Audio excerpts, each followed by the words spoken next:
Vendredi 21 avril 2023, Christophe Beaugrand était l'invité de l'humoriste et animatrice Nicole Ferroni dans Piquante, son émission diffusée tous les vendredis soirs après 23 h depuis 2020 sur Téva.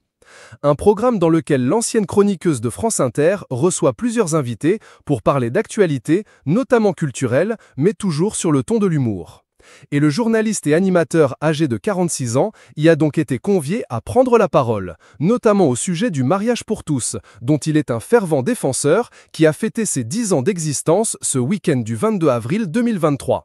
Christiane Taubira et François Hollande ont d'ailleurs tous deux réagi à cette loi phare du dernier quinquennat socialiste. Christophe Beaugrand, victime fréquente d'homophobie sur les réseaux sociaux, a fait une horrible révélation.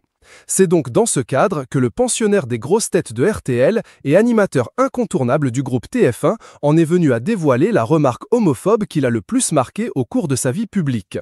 Et cela concerne son fils, Valentin, né par GPA, gestation pour autrui, d'une mère porteuse américaine, le 9 novembre 2019, et qu'il élève avec l'homme de sa vie, son mari, le journaliste Ghislain Gérand, qu'il a épousé en juillet 2018. Attention, âme sensible s'abstenir, tant les propos sont d'une violence inouïe. Le truc le plus horrible que j'ai reçu, ça concernait mon petit garçon. C'était après sa naissance, a commencé Christophe Beaugrand. Et à lui de dévoiler très calmement le commentaire d'un hater homophobe en dessous d'une photo de la jolie petite famille. Ah, évidemment, ils ont fait un petit garçon pour pouvoir l'enculer à merci. Une remarque d'une violence extrême qui a choqué tout le plateau, à commencer par Nicole Ferroni et ses chroniqueuses, et les internautes avec. Et qui devrait bien sûr être vraiment puni par la loi. Le journaliste et animateur Christophe Beaugrand a partagé une courte et attendrissante vidéo de lui et son fils Valentin en plein atelier cuisine sur son compte Instagram.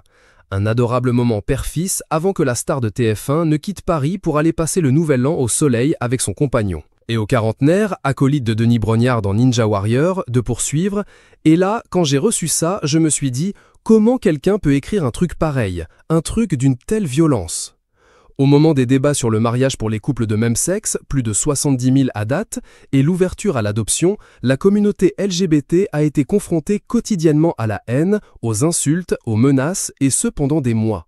Les discours acharnés de la Manif pour tous ayant dopé les plus homophobes de nos concitoyens.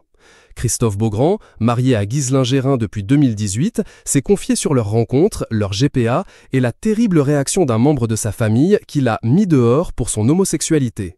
C'était tellement too much, tellement trop, que les bras t'en tombent, a-t-il affirmé sur le plateau de l'émission. Ça ne te touche même pas, tellement c'est trop en fait, a-t-il finalement conclu avec sagesse et recul. Une publication partagée par Christophe Beaugrand, @ToffBeaugrand. Aujourd'hui, Christophe Beaugrand est un papa heureux avec son fils Valentin. J'ai ressenti une bouffée d'émotion incroyable. On s'y préparait depuis tellement longtemps. Je rêve d'être papa depuis que je suis tout jeune. J'ai une fibre paternelle très forte. Mais, étant homosexuel, je me disais que ce serait sans doute impossible, avait-il confié.